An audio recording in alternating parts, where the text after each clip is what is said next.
Salut à toutes et à tous, bienvenue dans Avec Alf. Je reçois un de mes mentors, celui qui a vu mes premiers pas et celui qui m'a donné mon premier contrat professionnel.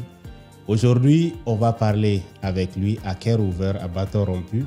Il va nous parler de son expérience, de ses capacités de leadership, surtout, tout ce qu'il a compris de la vie. Il est maintenant à la retraite, il est consultant freelancer et il a beaucoup travaillé avec les ONG internationales. Monsieur Bara Kassambara, bonjour. Bonjour, Monsieur Alphonse. Comment ça va? Très bien. Bien, merci. Alors, est-ce que vous pouvez vous présenter au public, ceux qui ne vous connaissent pas, pour qu'ils puissent savoir qui vous êtes en réalité? Bon, c'est souvent difficile de se présenter, mais humblement, je dirais que je suis Bara Kassambara, ingénieur d'agriculture et de général de formation. Je suis Dogon, malien, de la région de Mopti. Mon background, c'est l'agriculture. Et en plus de ça, j'ai eu des formations spécialisées dans le domaine de la transformation des produits agricoles, la gestion des projets, le leadership management, beaucoup d'autres, parce que j'ai eu à accompagner, n'est-ce pas, des volontaires américains à travers des projets que j'ai gérés. Disons pratiquement tous les domaines du développement rural intégré, holistique. En plus de ça, il y a, comme on dit, des volets d'accompagnement tels que le leadership, le mentorat, le plaidoyer, etc. En tout cas, moi, je peux témoigner que M. Bara est une légende vivante et j'ai eu l'occasion de travailler avec lui. Mon premier poste d'ailleurs, c'était avec lui sur le programme Farmer to Farmer avec Winrock International et SCB Avocat à l'époque. Et M. Bara, je n'ai pas eu l'occasion de vous poser la question et je vais vous poser cette question aujourd'hui. J'ai commencé en 2011 en tant que stagiaire, je me rappelle bien, c'était au mois de juin. Nous avons été recrutés à la suite d'un processus de test. À l'époque, vous aviez l'opportunité de prendre quelqu'un, mais vous avez décidé d'ouvrir le poste et de faire un test pour recruter un stagiaire. Qu'est-ce qui vous a motivé à faire ça? Bon, comme on le dit, quand on est leader, il faut travailler dans les règles de l'art pour avoir la conscience tranquille, un, et de deux, impliquer, n'est-ce pas, travailler en équipe. Parce que le leader, c'est quelqu'un qui travaille vraiment en équipe. Même si j'ai mes propres idées, j'ai ma propre vision, mais je laisse ça de côté. C'est, n'est-ce pas, l'esprit, l'engagement, n'est-ce pas, de l'équipe, n'est-ce pas, qui est toujours meilleur. Donc j'ai dit, bon, ouvrons le poste, donnons l'occasion, l'opportunité à tout un chacun de pouvoir s'impliquer, n'est-ce pas, dans le choix. Et donc le choix final, on ne dirait pas que c'est mon choix, mais c'est le choix de l'équipe. Excellent. Et le choix de l'équipe, et ça va toujours nous amener sur le terrain du leadership, vous en avez parlé. Et est-ce que vous avez eu de mentors dans la vie?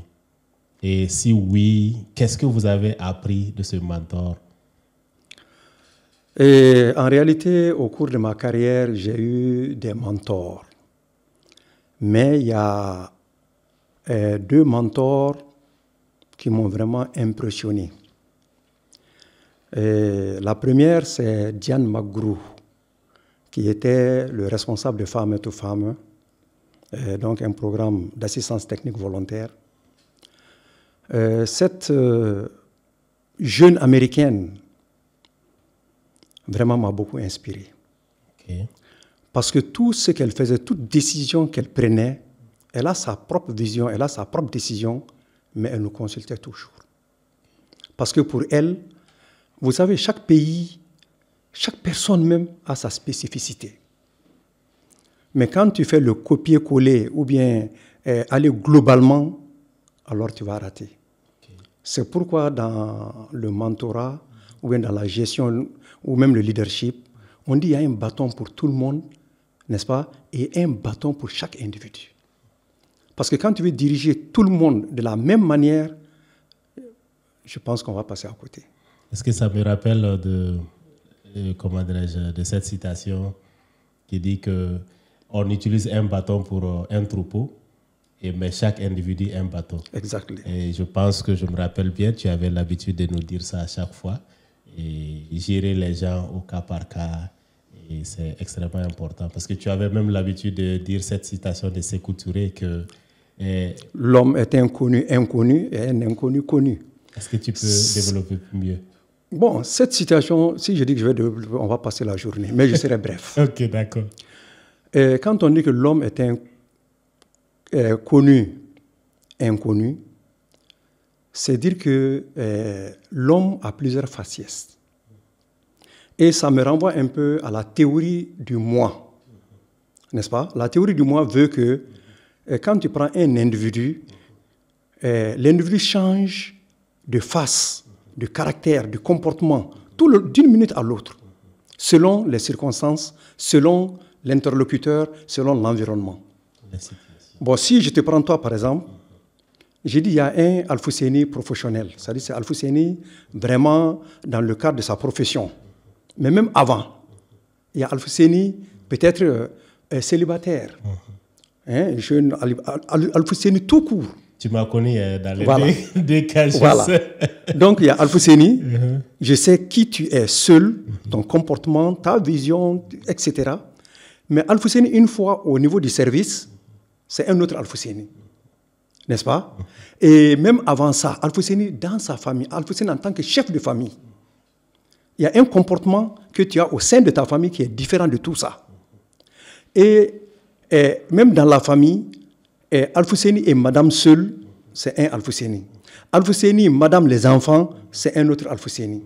Il y a ce qu'on appelle souvent le moi-moi. C'est-à-dire Alfousseni seul, il y a certains caractères, certains comportements de Alfousseni que tu es le seul et Dieu à savoir.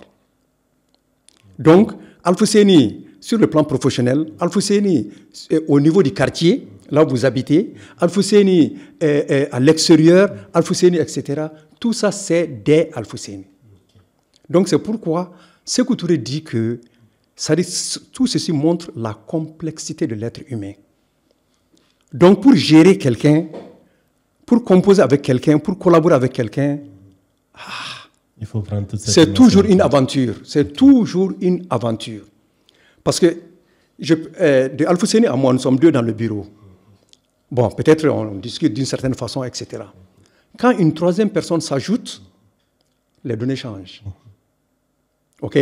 Bon, si nous sommes, par exemple, en équipe et que je m'adresse à Alfousseni, c'est un autre comportement. Donc, il faut avoir beaucoup de tact.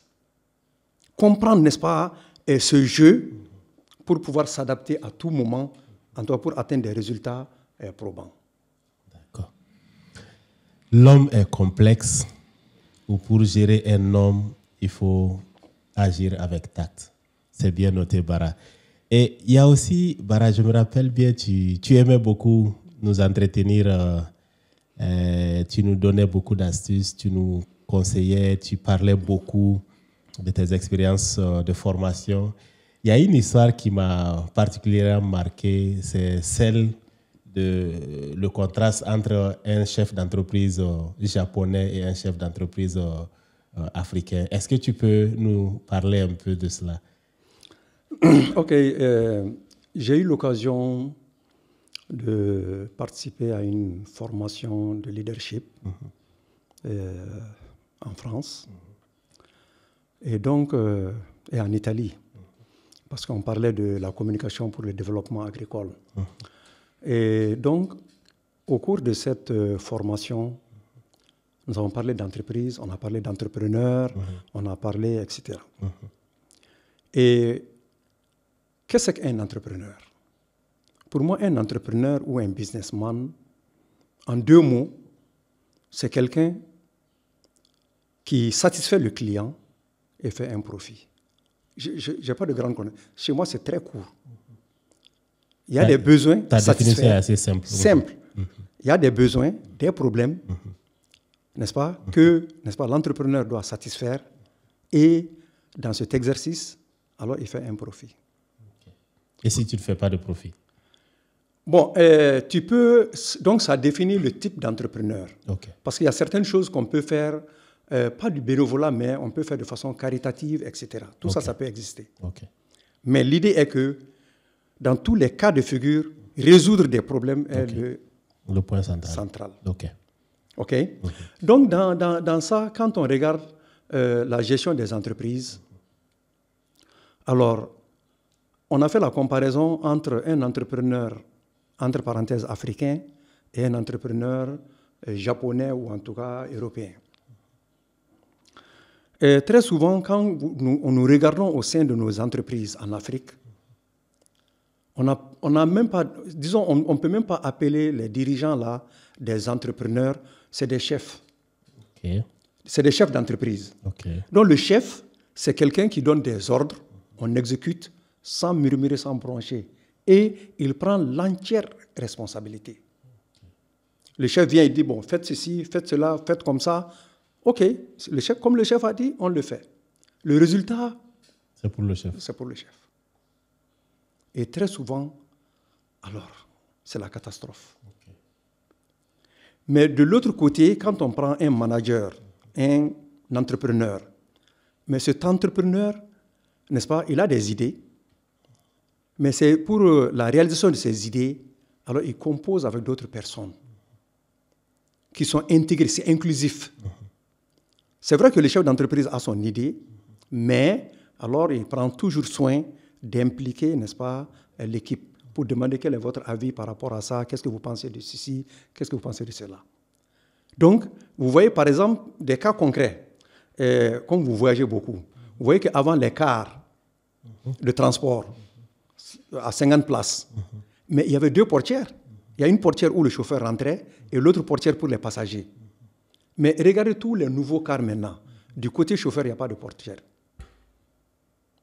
Et vous savez pourquoi? Non. C'est pour la sécurité des passagers. Parce qu'il y a certains, là, quand ça ne va pas, le chauffeur peut ouvrir sa porte, se sauver et abandonner tout le monde. Mais maintenant qu'il n'y a pas de... Le chauffeur même sait qu'il n'y a pas d'issue de son côté, il va se débrouiller le mieux qu'il peut. Okay. Et il y a la ceinture de sécurité, etc. Donc vous voyez que tout ça, c'est dû au feedback des utilisateurs. Donc l'entrepreneur écoute toujours le retour des clients. Okay. Il y a également, vous voyez le siège du chauffeur présentement dans les cars, mais c'est comme un bureau. Il est isolé, à l'aise, et mieux encore, le fauteuil du chauffeur fait un petit bruit. Et ça le secoue, ça fait du bruit, c'est pour qu'il ne dorme pas. Et à côté, on lui donne de l'eau chaude pour du café, etc., etc. Bon, donc tout ça, il faut écouter le client. C'est pour on dit que le client est roi. Okay. Mais le chef n'a pas cette écoute. Okay. Donc c'est pourquoi, quand on compare les deux, en Afrique, les entrepreneurs se soucient de leur poste. C'est-à-dire que le souci là, c'est comment je vais garder mon poste. Donc il est prêt à écraser tous les employés, l'essentiel est qu'ils restent en poste. Et maintenant, de l'autre côté, n'est-ce pas, le manager moderne, on a dit japonais, alors, lui, il se soucie de son entreprise. Donc, c'est pour on a fait cette petite citation pour dire que, alors, en Afrique, n'est-ce pas, l'entrepreneur s'assoit, n'est-ce pas, sur l'entreprise et surveille son fauteuil. Tandis que de l'autre côté, il s'assoit dans son fauteuil et surveille son entreprise. C'est puissant, ça. Voilà. Pour caricaturer un entrepreneur à l'ancien, voilà, qui est comme caricaturé comme chez nous, voilà.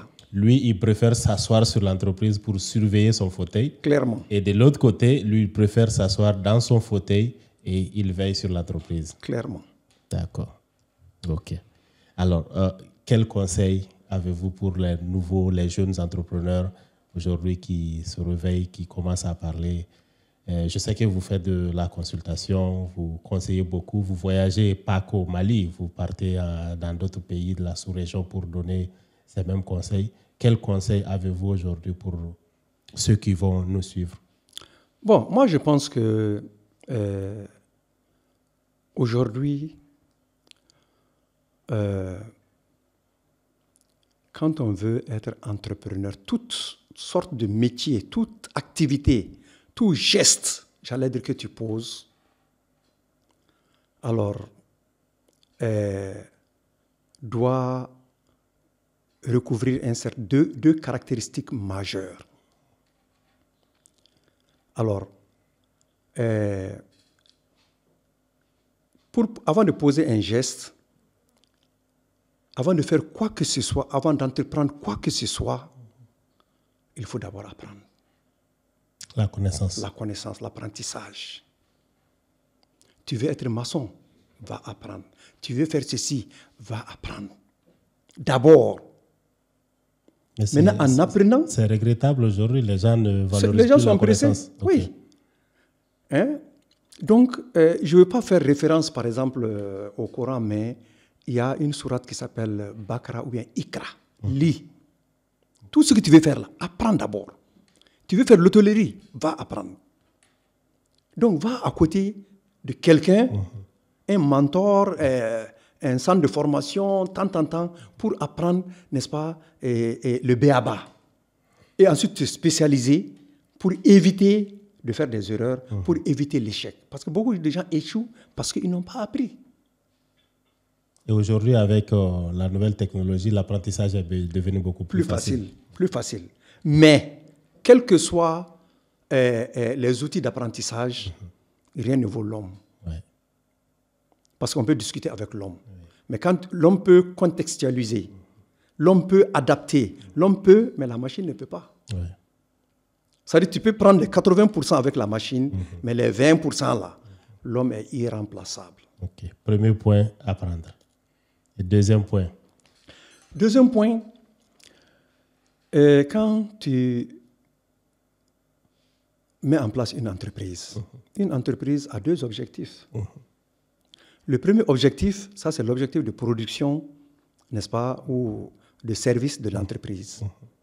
Parce que l'entreprise est là où pour vendre, pour produire, pour faire une production et vendre, ou vendre un service, n'est-ce pas, et faire des bénéfices comme j'ai dit. Et le deuxième, qu'on néglige très souvent, mais c'est le bien-être des employés. Mais ces deux intérêts sont souvent en conflit. Donc le rôle de l'entrepreneur, c'est de se les faire concilier. Mais beaucoup d'entrepreneurs, c'est pour on dit un entrepreneur efficace, c'est quelqu'un qui peut faire cette jonction-là. Pour que non seulement les employés soient satisfaits, et que l'entreprise également vraiment puisse réaliser ses objectifs. Okay. Et ça me ramène un peu à ce que tu as dit au départ, parce que la satisfaction de l'employé, il y a beaucoup de paramètres qu'il faut prendre en compte.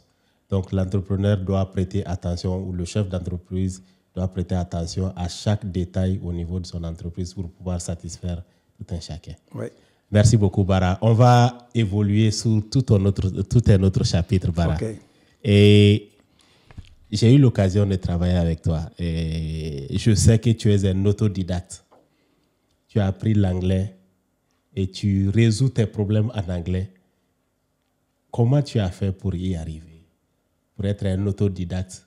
Je sais que ceux qui nous regardent peut-être sauront ou bien seront intéressés à ces astuces que tu partageras certainement avec eux pour pouvoir apprendre aussi l'anglais en tant qu'autodidacte.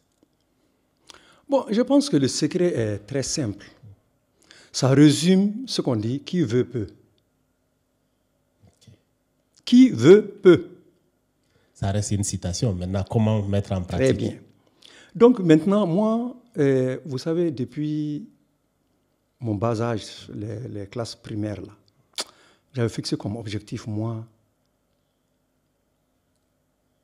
il faut que j'apprenne l'anglais. Okay. Moi, il faut que je visite la France. Moi, il faut que j'aille aux États-Unis. Et alhamdoulilah, au jour d'aujourd'hui, j'ai tout réalisé. Okay. Maintenant, s'agissant de l'apprentissage de l'anglais, tu sais, nous avons fait l'anglais depuis la 6e. Number one is a dog, number two is a pig. On a commencé comme ça. Okay. Mais, depuis ce temps-là, il y a beaucoup de gens, comme nous sommes des francophones, il y a beaucoup de gens qui disent cette langue-là, ça ne sert à rien. Quand c'est le cours d'anglais, certains même sortent, ils s'en vont. Mais moi, j'ai eu le flair, depuis mon jeune âge, que vraiment ça, c'est une langue vraiment d'avenir. C'est une langue pour le business. Et peut-être que ça a été induit par le fait que, comme étant Dogon, je t'ai dit, le lieu d'immigration privilégié des Dogons, c'est Ghana. Okay. Donc c'est pourquoi tu peux voir au pays Dogon des vieux qui te parlent l'anglais, même si c'est le broken English. OK? Donc peut-être que ma première motivation est venue de là. J'ai dit, ah non, mais ils ont été ailleurs tant. Et surtout, je regarde, même quand je prends les notices des médicaments, mais on va trouver toujours c'est anglais et autre chose. Anglais, français, anglais, chinois, mais toujours l'anglais est au centre. J'ai dit que non, ça là, ça doit être quelque chose de très bon. Bon. Donc c'est comme ça que je me suis dit qu'il faut que j'apprenne l'anglais. Donc j'ai commencé par quoi? Alors, déjà, au niveau de la radio, il y avait l'anglais à la radio que l'ORTM diffusait. Donc je connais cette heure-là. À chaque fois, je me débrouille à écouter. En plus de ça, tout ce qui me passe sous la main, comme livres, écrit en anglais, je prends et j'essaie de comprendre. Ensuite, j'écoutais, vous voyez, la BBC. BBC, ils ont un moment où ils font l'anglais.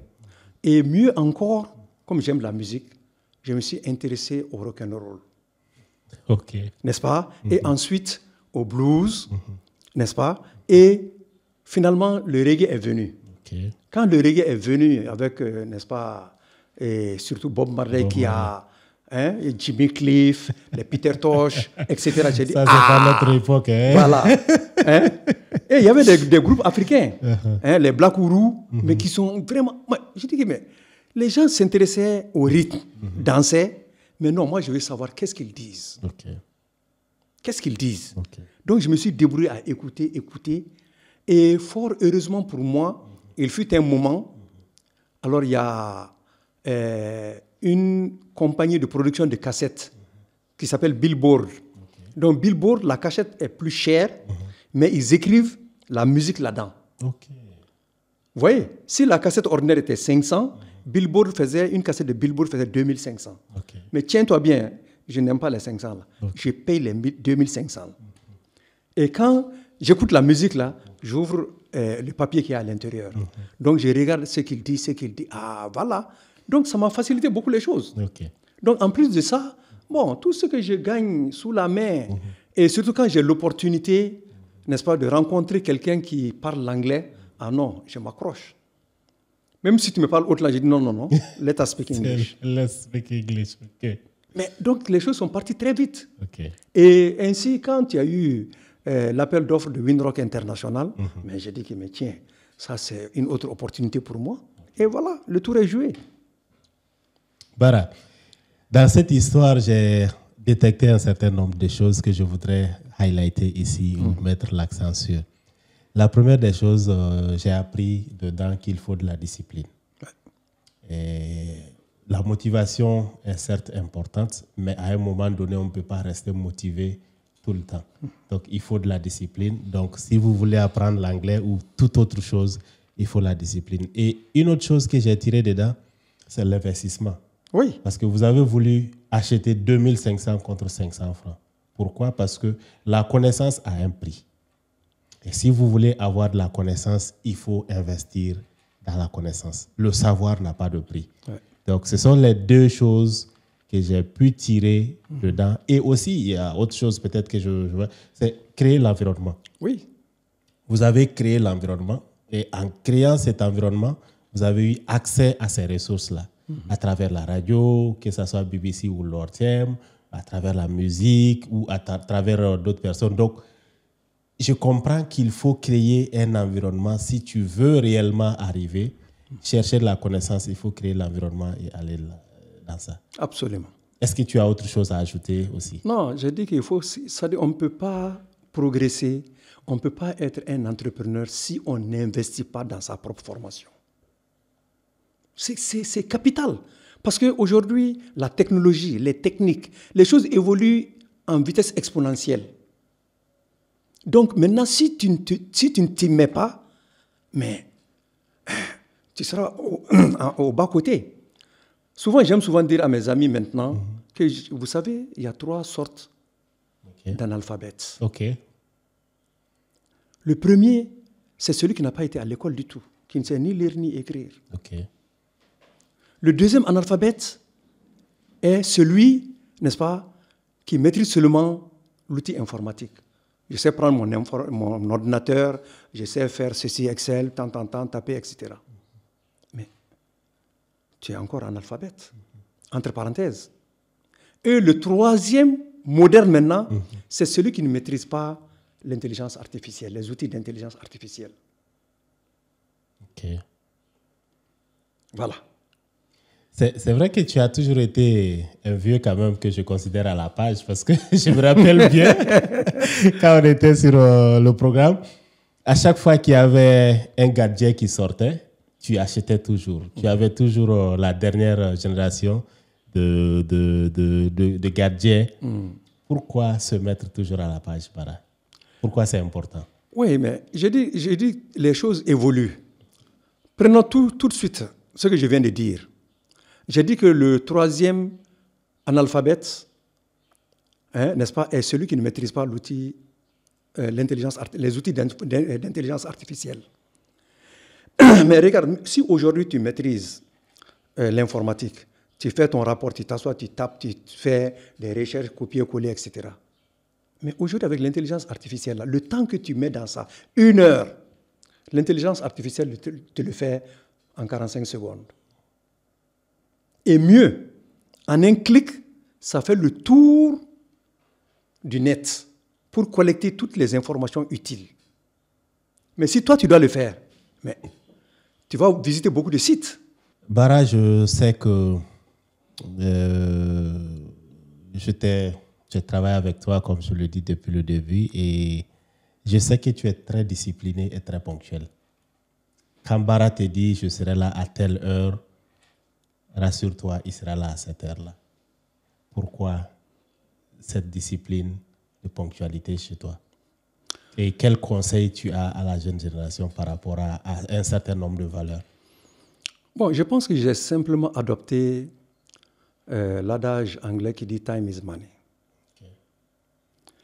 Et en Afrique, le temps, c'est l'argent. Si on gérait seulement 50% du temps, j'avoue qu'on sera développé. 50, même pas 50%. Parce que c'est pas une ressource intarissable.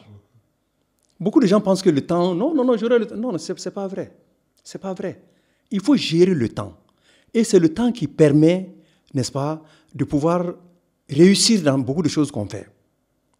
Et quand tu vois les Américains, ils disent time is money. Quand l'Américain te dit 15 heures, on commence la réunion à 15 heures et à 16 heures, on finit. Mais l'avantage, c'est quoi? Tu peux tout laisser, n'est-ce pas, venir pour cette réunion à 15 heures. Et tu peux programmer une réunion à 16 heures et quelque chose d'autre à 16h10 ou à 15, parce que tu sais que pendant ce temps, c'est fini. Ça permet de mieux gérer le temps, de faire beaucoup de choses ensemble, sans que, n'est-ce pas, il y ait des distorsions ou bien affecter une activité ou l'autre. Mais chez nous, en Afrique, là, pour la petite histoire, j'ai dit, Alfousseni, tu sais, aujourd'hui, je viendrai te rendre visite. Hein. Tu vas commencer à attendre du matin jusqu'au soir. Tu ne sais même pas à quelle heure je viens. Imagine-toi quel gâchis. Tandis que tu pouvais aller faire autre chose et venir quand tu connais l'heure à laquelle je viens. Mais entre-temps, tu peux judicieusement utiliser ton temps pour aller faire ceci, faire cela, etc. Donc, c'est pourquoi la notion de temps, c'est extrêmement important. Et c'est sacré chez vous. C'est sacré. Quand tu veux te développer sur le plan professionnel, sur le plan personnel, le temps. Est-ce que vous avez un message particulier à l'endroit de la jeunesse malienne? Bon, à l'endroit de la jeunesse malienne, rien n'est impossible sur Terre. Il faut vouloir. Il faut être engagé. On dit qui veut peut. Donc, quand tu veux vraiment le développement de ton pays, tu veux ton développement personnel, tu as tous les outils. Il faut juste les mettre en pratique. Et la collaboration, elle est extrêmement importante. Et comme on le dit, ne fais jamais à quelqu'un d'autre ce que tu ne veux pas qu'on te fie. C'est-à-dire tout acte que tu veux poser. C'est ce qui forge un peu la citoyenneté des jeunes. Tout ce que tu fais là, et regarde, si on me faisait, est-ce que ça va me plaire? Si ça ne te plaît pas, ne le fais pas. Prendre quelque chose qu'on ne t'a pas donné. Si on prenait ton outil ou bien ton objet sans demander ta permission, est-ce que ça te plaît? Non, donc ne le fais pas. Être accroché à quelqu'un, être dépendant, être parasite, vivre aux dépens de quelqu'un d'autre. Alors, si quelqu'un vivait à tes dépens comme ça, est-ce que ça va te plaire? Non. Donc, ça veut dire que, ça c'est un peu ce qu'on appelle l'empathie. L'empathie, c'est toujours savoir se mettre à la place de l'autre. Si on prenait attention, si on prêtait attention les uns aux autres et on communiquait,